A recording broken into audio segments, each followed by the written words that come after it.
കണ്ണൂർ ജില്ലാ ആശുപത്രിക്ക് സമീപം അതിഥി തൊഴിലാളി മരിച്ച സംഭവത്തിൽ ആശുപത്രി സൂപ്രണ്ട് അന്വേഷണ റിപ്പോർട്ട് ജില്ലാ പഞ്ചായത്ത് പ്രസിഡന്റിന് കൈമാറി. ആശുപത്രി ജീവനക്കാരുടെ വീഴ്ചയൊന്നും പറയാതെയാണ് റിപ്പോർട്ട്. എന്നാൽ ഈ റിപ്പോർട്ട് സ്വീകാര്യമല്ലെന്നും രോഗി പുറത്തേക്ക് പോകാനിടയായ സംഭവത്തിൽ വീഴ്ച വരുത്തിയവർക്കെതിരെ നടപടി വേണമെന്നും ജില്ലാ പഞ്ചായത്ത് പ്രസിഡന്റ് പി ദിവ്യ കണ്ണൂർ വിഷ്ണുവോട് പറഞ്ഞു. ജില്ലാ റിപ്പോർട്ടിന്റെ അടിസ്ഥാനത്തിൽ മനസ്സിലാക്കാൻ സാധിച്ചത്, അതായത് ഈ അതിഥി തൊഴിലാളിയായിട്ടുള്ള രോഗി കുറച്ച് മാനസിക വിഭ്രാന്തിയുള്ള ആളാണെന്നും ആശുപത്രിക്കകത്തും പുറത്തും അദ്ദേഹം വലിയ രീതിയിൽ അക്രമാസക്തമായിരുന്നു എന്നുള്ളത് റിപ്പോർട്ടിനകത്തുണ്ട്. പക്ഷെ അതിനുശേഷം ഇദ്ദേഹത്തെ റെഫർ ചെയ്ത് പരിയാരം മെഡിക്കൽ കോളേജിലേക്ക് അയക്കാൻ ആംബുലൻസിൽ കയറ്റാൻ അവിടെ സാധിച്ചിരുന്നില്ല. പക്ഷെ അദ്ദേഹം ആംബുലൻസിൽ കയറിയില്ല എന്നും അദ്ദേഹം ചാടി പുറത്തു പോയിട്ടുണ്ട് എന്ന കാര്യം അത് ബന്ധപ്പെട്ട സെക്യൂരിറ്റി ജീവനക്കാരനോ നഴ്സിംഗ് അവിടെ ചുമതലയുള്ള നഴ്സിംഗ് ഓഫീസറോ അവിടെ ആർഎംഒയുടെ അല്ലെങ്കിൽ സൂപ്രണ്ടിന്റെ ശ്രദ്ധയിൽ അവർ പെടുത്തേണ്ടതാണ്.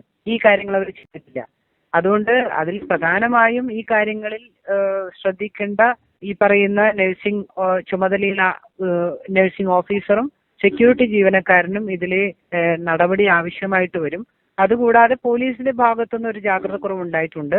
CCTV ദൃശ്യം പരിശോധിച്ചപ്പോൾ സെക്യൂരിറ്റി ജീവനക്കാരന്റെ സമീപത്ത് പോലീസിനെ കാണുന്നുണ്ട്. അപ്പൊ ഇങ്ങനെ ഒരു സംഭവം ഉണ്ടായാൽ പോലീസ് കൂടി അതിലൊരു ജാഗ്രത കാണിച്ചുകൊണ്ട് അദ്ദേഹത്തെ പിടികൂടാനും അല്ലെങ്കിൽ അദ്ദേഹത്തെ ആശുപത്രിയിൽ എത്തിക്കാനുമുള്ള ഒരു സഹായം അവിടെ നൽകേണ്ടതായിരുന്നു. പക്ഷേ പോലീസും അക്കാര്യത്തിൽ ആവശ്യമായിട്ടുള്ള ഒരു ജാഗ്രത കാണിച്ചില്ല എന്നുള്ളതാണ് മനസ്സിലാക്കുന്നത്. ആശുപത്രിയുടെ സെക്യൂരിറ്റിയുടെ ഭാഗമായിട്ടാണ് പോലീസിന്റെ ഉൾപ്പെടെ സഹായം അവിടെ ചെയ്യുന്നത്. നേരത്തെ നമുക്കറിയാം, മറ്റൊരു ആശുപത്രിയിൽ ഉണ്ടായിട്ടുള്ള ഒരു ദുരനുഭവം ഉണ്ടല്ലോ. മാനസിക വിഭ്രാന്തിയിൽ ഒരാൾ വന്ന് ഒരു ഡോക്ടറുടെ തന്നെ ജീവൻ നഷ്ടപ്പെടുന്ന ഒരു സാഹചര്യം ഉണ്ടായതാണ്. അപ്പൊ ഇതിലൊരു ജാഗ്രത കുറവ് പോലീസിന്റെ ഭാഗത്ത് ഉണ്ടായിട്ടുണ്ട്. ആവശ്യമായിട്ടുള്ള നടപടി അവിടെ ഉണ്ടാവണം എന്നുള്ളതാണ് എനിക്ക് പറയാനുള്ളത്. അപൂർണമാണ് എന്നുള്ളതാണ്. ഇത് ഇപ്പം അവിടെയുള്ള സംഭവങ്ങളെ സംബന്ധിച്ച കാര്യങ്ങളാണ് സൂപ്രണ്ട് റിപ്പോർട്ട് രൂപത്തിൽ നൽകിയിരിക്കുന്നത്. ആ റിപ്പോർട്ടിൽ തന്നെ പറയുന്നുണ്ട്, ഇയാൾ ഓടി പോകുന്നതും അയാൾ ചാടി പോകുന്നതും എല്ലാം അവിടുത്തെ ആശുപത്രി ജീവനക്കാർ കണ്ടിട്ടുണ്ട് എന്നുള്ളത് ആ റിപ്പോർട്ടിൽ തന്നെ പറയുന്നുണ്ട്. അതിന്റെ അടിസ്ഥാനത്തിലാണ്, അത് കണ്ടു നിൽക്കാനുള്ളതല്ല, അവിടുത്തെ ആർഎംഒയുടെ ശ്രദ്ധയിൽ ഇക്കാര്യം പെടുത്തി ആവശ്യമായ ഇടപെടൽ ആ സമയത്ത് ചെയ്യേണ്ടതായിരുന്നു. അത് ചെയ്യാത്തത് വീഴ്ചയാണ് എന്ന് തന്നെയാണ് അതിൽ കാണുന്നത്. മനോജ് ചേരുന്നുണ്ട് വിവരങ്ങളുമായി. മനോജ്, ഈ ആശുപത്രി ജീവനക്കാർക്ക് വീഴ്ചയൊന്നും സംഭവിച്ചിട്ടില്ല എന്ന രീതിയിലാണ് ഈ ആശുപത്രി സൂപ്രണ്ടിന്റെ അന്വേഷണ റിപ്പോർട്ട്. എന്നാൽ ഈ റിപ്പോർട്ട് സ്വീകാര്യമല്ലെന്നാണ് ജില്ലാ പഞ്ചായത്ത് പ്രസിഡന്റ് പറയുന്നത്. വിശദാംശങ്ങൾ എന്താണ്?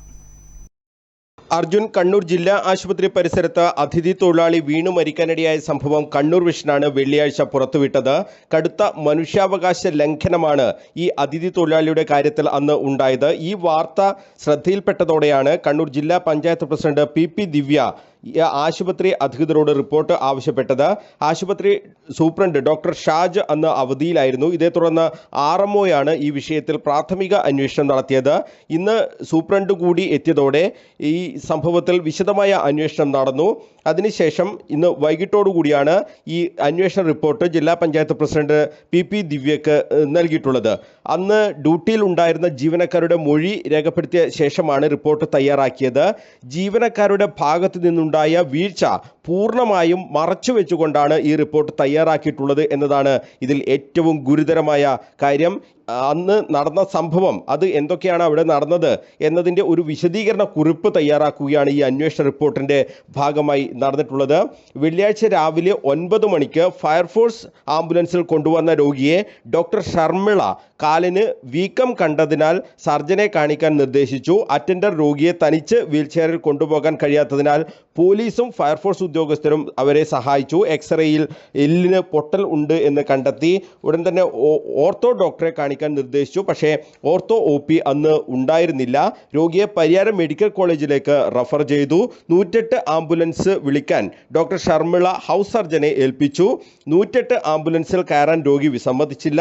അക്രമാസക്തമായ രോഗിയെ കൊണ്ടുപോകാൻ 108 ആംബുലൻസ് ജീവനക്കാരും വിസമ്മതിച്ചു.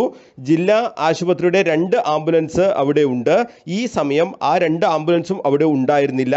ഒന്ന് ട്രൈബ് ഡ്യൂട്ടിയുമായി ബന്ധപ്പെട്ട് ഇരിട്ടിയിലും മറ്റൊന്ന് പരിയാരം മെഡിക്കൽ കോളേജിലേക്ക് മറ്റൊരു രോഗിയെയും കൊണ്ടുപോയി എന്നാണ് ഈ റിപ്പോർട്ടിൽ പറയുന്നത്. അടിവസ്ത്രം പോലും അഴിക്കാൻ ശ്രമിക്കുന്ന തരത്തിലാണ് ആ രോഗി ഉണ്ടായിരുന്നത്. രോഗി ഒരു അക്രമാസക്തമായ രീതിയിലാണ് എന്ന് കാണിക്കുന്നതിന് വേണ്ടിയുള്ള ചില കാര്യങ്ങളും ഈ റിപ്പോർട്ടിൽ ഉൾപ്പെടുത്തിയിട്ടുണ്ട്. അതോടൊപ്പം തന്നെ ഈ രോഗി കല്ലേറ് നടത്തുകയും ചെയ്തു എന്ന് ഈ റിപ്പോർട്ടിൽ പറയുന്നുണ്ട്. ആ സമയം സെക്യൂരിറ്റിയും പോലീസും ചേർന്ന് രോഗിയെ മതിലിൻ്റെ ഭാഗത്തേക്ക് മാറ്റി നിർത്തി. കുറച്ച് സമയത്തിന് ശേഷം രോഗി ആശുപത്രി കോമ്പൗണ്ടിന് വെളിയിലേക്ക് ഇറങ്ങിപ്പോവുകയും ചെയ്തു. അക്രമാസക്തമായതിനാൽ രോഗി പുറത്തേക്ക് പോകുന്നത് തടയാൻ പോലീസിനും സെക്യൂരിറ്റിക്കും കഴിഞ്ഞില്ല. പിന്നീടാണ് ഈ രോഗി മരിച്ചത്. ഇവിടെ ഒരു ചികിത്സ നിഷേധിക്കുന്ന ഒരു സാഹചര്യവും ഉണ്ടായിട്ടില്ല.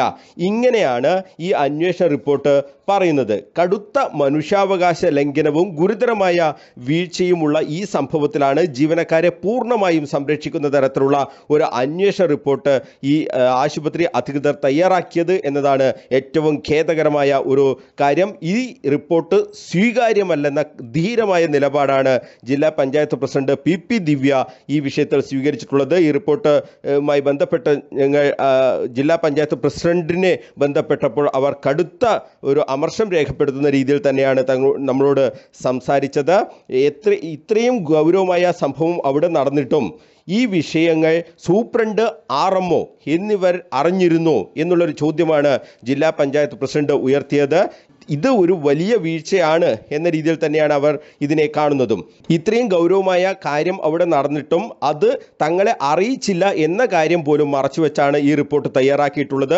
പോലീസിൻ്റെ ഇടപെടൽ അവിടെ ഉണ്ടായില്ല എന്നതും വലിയ വീഴ്ചയാണ്. ഈ ആശുപത്രിയിൽ അക്രമാസക്തമാകുന്ന രോഗികളൊക്കെ എത്തുന്നത് കൊണ്ടാണ് അവിടെ മുഴുവൻ സമയ ഒരു പോലീസ് സെക്യൂരിറ്റി കൂടി ഏർപ്പെടുത്തി. അപ്പോൾ പോലീസിൻ്റെ ഒരു ഇടപെടൽ അവിടെ അനിവാര്യമായിരുന്നു. അവിടെ അതും ഉണ്ടായില്ല എന്നുള്ളതാണ് ഇതിൽ ഏറ്റവും ഗൗരവമായ കാര്യം. രോഗി ആശുപത്രിക്ക് പുറത്തേക്ക് പോയി മരിക്കാനിടയായ ഗുരുതരമായ സംഭവത്തെ പൂർണ്ണമായും മൂടിവെക്കുന്ന തരത്തിലാണ് ഈ അന്വേഷണ റിപ്പോർട്ട് എന്നുള്ളതാണ് ഏറെ ശ്രദ്ധേയമായ കാര്യം. ഇത് അംഗീകരിക്കാനാകില്ല. വീഴ്ച വരുത്തിയ നഴ്സിംഗ് സ്റ്റാഫ്, സെക്യൂരിറ്റി ജീവനക്കാർ, പോലീസ് എന്നിവർക്കെതിരെ നടപടി ഉണ്ടാകണമെന്നാണ് ഇപ്പോൾ ജില്ലാ പഞ്ചായത്ത് ഈ വിഷയത്തിൽ നിലപാട് എടുത്തിട്ടുള്ളത്. CCTV ദൃശ്യങ്ങൾ പരിശോധിച്ചു എന്ന് വ്യക്തമാക്കുന്നുണ്ട്.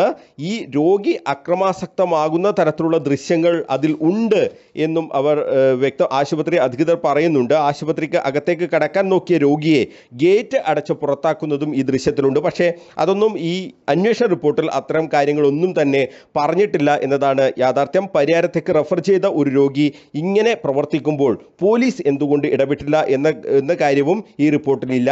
അതിഥി തൊഴിലാളിയായ രോഗി ആശുപത്രിക്ക് സമീപം വീണു മരിച്ച സംഭവം അത് ഒരു ലാഘവത്തോടു കൂടി കൈകാര്യം ചെയ്യുന്ന ഒരു സംഭവമായി മാറുന്ന ഒരു സാഹചര്യമാണ് ഇവിടെ ഉണ്ടായിട്ടുള്ളത്. ഈ രോഗിക്ക് മർദ്ദനമേറ്റു എന്നുള്ള രീതിയിൽ പുറത്തുനിന്നുള്ള ആംബുലൻസ് ഡ്രൈവർമാർ മൊഴി കണ്ണൂർ വിഷനോട് ഉൾപ്പെടെ പറയുകയും ചെയ്തിരുന്നു. എന്നാൽ അത്തരം കാര്യങ്ങളൊന്നും ഇതിൽ പരാമർശിച്ചിട്ടില്ല. എന്തായാലും രോഗിയുടെ പോസ്റ്റ്മോർട്ടം ഏറെ നിർണായകമാണ്. ഈ രോഗിയുടെ പോസ്റ്റ്മോർട്ടം ഇതുവരെ കഴിഞ്ഞിട്ടില്ല. രോഗിയെ തിരിച്ചറിയാത്തത് കൊണ്ട് തന്നെയാണ് ഈ പോസ്റ്റ്മോർട്ടം വൈകുന്നത്. 3 ദിവസം കഴിഞ്ഞതിന് ശേഷം മാത്രമേ പോസ്റ്റ്മോർട്ടം നടക്കുകയുള്ളൂ. വെള്ളിയാഴ്ചയാണ് രോഗി മരിച്ചത്. ഏതായാലും നാളെയോടുകൂടി പോസ്റ്റ്മോർട്ടം നടക്കാനുള്ള ഒരു സാധ്യതയുണ്ട്. പോസ്റ്റ്മോർട്ടം റിപ്പോർട്ടിൽ ഇതിൽ എന്താണ് മരണകാരണം എന്നത് വ്യക്തമാകുമെന്നാണ് മനസ്സിലാക്കുന്നത്. എന്തായാലും അടിയേറ്റതോ മറ്റോ ഉണ്ടായ സംഭവങ്ങൾ ഉണ്ടായിട്ടുണ്ടെങ്കിൽ അതും പോസ്റ്റ്മോർട്ടത്തിൽ മനസ്സിലാകുമെന്നാണ് കരുതുന്നത്. ഗുരുതര വീഴ്ച ജീവനക്കാർക്കുണ്ടായി എന്ന് പരോക്ഷമായി ഈ സൂപ്രണ്ടിൻ്റെ ഈ അന്വേഷണ റിപ്പോർട്ടിലും പരാമർശിക്കുന്നുണ്ട് എന്നതാണ് യാഥാർത്ഥ്യം. സൂപ്രണ്ട് ഡോക്ടർ ഷാജ് ഈ സംഭവം നടക്കുമ്പോൾ അവധിയായിരുന്നു. RMO ആണ് പ്രാഥമികമായ അന്വേഷണം നടത്തിയത്. ഇത്രയും ഗുരുതരമായ സംഭവങ്ങൾ നടന്നിട്ടും അത് തങ്ങളെ അറിയിച്ചില്ലെന്ന കാര്യം RMO നേരത്തെ മാധ്യമങ്ങളോട് സമ്മതിച്ച കാര്യവുമാണ്. പക്ഷേ അതൊന്നും പറയാതെയാണ് ഈ അന്വേഷണ റിപ്പോർട്ട് തയ്യാറാക്കിയത്. അപ്പോൾ ജീവനക്കാരെ പൂർണ്ണമായും സംരക്ഷിക്കുന്നതിന് വേണ്ടിയുള്ള ഒരു റിപ്പോർട്ട് എന്നുള്ള രീതിയിൽ മാത്രമേ നമുക്ക് ഈ ഘട്ടത്തിൽ ഇതിനെ കാണാൻ കഴിയുകയുള്ളൂ. അർജുൻ.